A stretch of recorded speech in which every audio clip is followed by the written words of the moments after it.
अस्सलाम वालेकुम, welcome back to all beginner. ये हमारा तीसरा पार्ट है फाइंडेक्स के स्टिडलर लाइट चैलेंज के एफएक्यू के बारे में। बिना किसी देरी के बढ़ते हैं अपनी स्क्रीन की तरफ। अगर आपने पहले पार्ट नहीं देखे थे तो पहले पार्ट ज़रूर देख लीजिएगा। सवाल ये है कि जैसे ही हमें फंडेड अकाउंट मिल जाता है तो उसके बाद क्या हमें प्रॉफिट टारगेट अचीव करने हैं और कितने दिन मिनिमम ट्रेडिंग करना है हमें। यहाँ पर इन्होंने लिखा हुआ कि मिनिमम ट्रेडिंग डेज़ 9 है और ना ही आपको कोई रिक्वायरमेंट है कि आपने इतना ही प्रॉफिट बनाना है तो तभी आपको विड्रॉ मिलेगा। बेसिकली मैं आपको बता देता हूँ कि अगर आपके पास 1% प्रॉफिट है ना अपने अकाउंट का तो तभी आप विड्रॉ निकाल सकते हो। अब आप कहोगे यहाँ पे तो लिखा नहीं है। बहुत सारी बातें ऐसी होती हैं जो जगह पर नहीं लिखी होती बल्कि एक्सपीरियंस के साथ आपको अंदाज़ा होता है, ठीक है?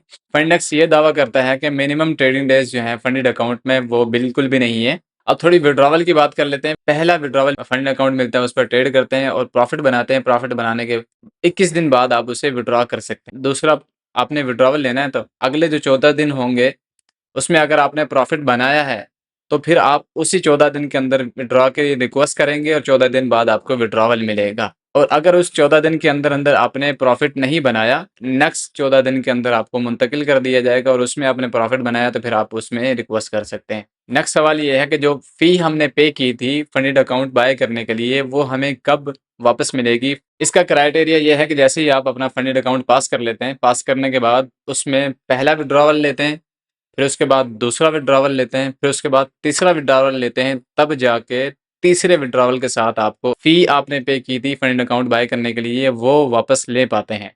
उसमें भी आपको मैन्युअली रिक्वेस्ट करना पड़ेगा, ऑटोमैटिकली उसमें ऐड नहीं किया जाएगा, ठीक है? और उसमें जितनी फ़ी आपने पे की थी उतनी ही आपको विड्रॉवल के साथ वापस मिलेगी। मिसाल के तौर पर जैसे इनका 5K का अकाउंट है 32-33 डॉलर का, अगर आप इसमें डिस्काउंट लगाकर $30 में खरीदते हैं, विड्रॉवल के साथ रिक्वेस्ट करेंगे फ़ीस के लिए तो आपको 30 ही मिलेंगे, 32 नहीं मिलेंगे, ठीक है? अगला सवाल ये है कि ट्रेडिंग सर्कल जो हैं वो काउंट कैसे होंगे? जैसे मैंने आपको पहले बताया था कि 21 दिन का ड्यूरेशन है। जैसे ही आपने ट्रेड ली, प्रॉफिट बनाया, उसके बाद 21 दिन के अंदर आपने रिक्वेस्ट करना है, रिक्वेस्ट करेंगे और 21 दिन के बाद ही आपको प्रॉफिट मिलेगा।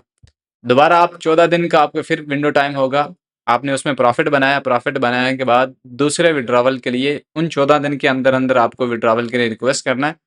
अगर उसके अंदर रिक्वेस्ट कर दिया और आपका प्रॉफिट था आपके पास तो आपको उन 14 दिन के बाद अगला प्रॉफिट मिलेगा। अगर आपने मिस कर दिया वो 14 दिन तो अगले 14 दिन में फिर वो मुंतकिल हो जाएगा, ठीक है? ऐसे ही आगे मुंतकिल होता रहेगा, उससे पहले आप विथड्रॉ नहीं ले सकोगे। अगला सवाल ये है कि न्यूज़ ट्रेडिंग क्या फंडिनेक्स के स्टिडलाइट अकाउंट में अलाउ है?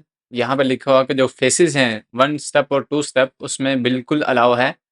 लेकिन जो फंडेड अकाउंट होगा उसमें हाई फ्रीक्वेंसी वाली जो ट्रेड होगी उसमें 5 मिनट पहले और 5 मिनट बाद की जो विंडो टाइम है यानी 10 मिनट का जो टाइम है इसमें आप ट्रेड ना ले सकते हो, ना क्लोज़ कर सकते हो, ना ही आपका टीपी हिट होना चाहिए, ना ही एसएल हिट होना चाहिए, ना ही आपका जो पेंडिंग ऑर्डर है वो एक्टिव नहीं होना चाहिए। अगर इनमें से कोई एक भी होता है तो उस सूरत में 2 सूरत हाल होंगी।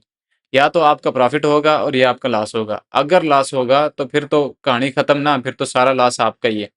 और अगर आपका प्रॉफ़िट हुआ तो फिर उसमें से 40% आपको मिलेगा, 60% फाइनेंस ले लेगा। लेकिन आपका अकाउंट जो है वो ब्रीच नहीं होगा, आपका प्रॉफ़िट ब्रीच होगा बस, ठीक है? वो पार्शियली हो जाएगा। आपको कम मिलेगा, प्रॉफ़िट फाइनेंस जो है वो ज़्यादा ले लेगा। ये वो रूल हैं जिनको आपने मद्देनज़र रखते हुए ट्रेडिंग करना है, इनको छोड़ना नहीं है। अगर आप इनको छोड़ेंगे तो फंडेक्स का जो अकाउंट है वो आपसे छूट जाएगा और फंडेक्स आपको साइड पे कर देगा। कोई भी प्लेटफ़ॉर्म है और सबके रूल्स स्ट्रिक्ट होते हैं क्योंकि उनका बिज़नेस मॉडल कुछ इस तरीके का होता है। अगर आप चाहते हो कि एक प्रॉफ़िट भी बनाओ और टिके भी रहो मार्केट में तो आपको उनके रूल्स को फ़ॉलो करना होगा। नहीं फ़ॉलो करोगे तो अकाउंट नहीं ले पाओगे। कुछ प्लेटफ़ॉर्म हैं जिनको मैं कहता हूँ कि इनसे लेना चाहिए जैसे कि अल्फ़ा कैपिटल है या फाइनेक्स है, इनके अपने ब्रोकर हैं। फाइनेक्स का भी अपना ब्रोकर है और क्योंकि आ गया वो भी, सही है? और अल्फ़ा कैपिटल का भी अपना ब्रोकर है जिसका नाम है एसीजी मार्केट और फाइनेक्स का है एफएन मार्केट। तो अपने ब्रोकर हैं पीछे और दूसरा इनका बिज़नेस मॉडल अच्छा है और काफ़ी अरसे से ये हैं, 3-4 साल हो चुके हैं। जिस भी कंपनी को इतना अरसा हो चुका होता है मार्केट में, वो अपने रिस्क को हैंडल करना जान लेता है। इसलिए ऐसे प्लेटफ़ॉर्म से ही बाय करें जिनके कम चांसेस हों कि वो डाउन हो जाएँगी या आपका जो फ़ीस का पैसा है वो फँस जाएगा उनके पास या आपका विथड्रॉवल फँस जाएगा, ऐसा नहीं है, ठीक? तो ये कुछ चीज़ें हैं, ये कुछ बातें हैं जिनकी वजह से मैं रिकमेंड करता हूँ और ये बेहतर भी हैं। तो उम्मीद करता हूँ ये सब रूल्स आपको समझ आए होंगे, आप इनको फ़ॉलो भी करेंगे। अगर कोई सवाल हो आपका, कोई रिकमेंड करना हो आपने प्लेटफ़ॉर्म जिसके बारे में रूल्स आप समझना चाहते हैं, तो आप मुझे बताइएगा, मैं ज़रूर आपकी रिकमेंडेशन को सराहते हुए उस पर भी वीडियो बनाऊँगा। आज की वीडियो को यहीं पे ख़त्म करते हैं, मिलते हैं इंशाल्लाह नेक्स्ट वीडियो में। अपना ख़्याल रखिएगा। ओके, अल्लाह हाफ़िज़।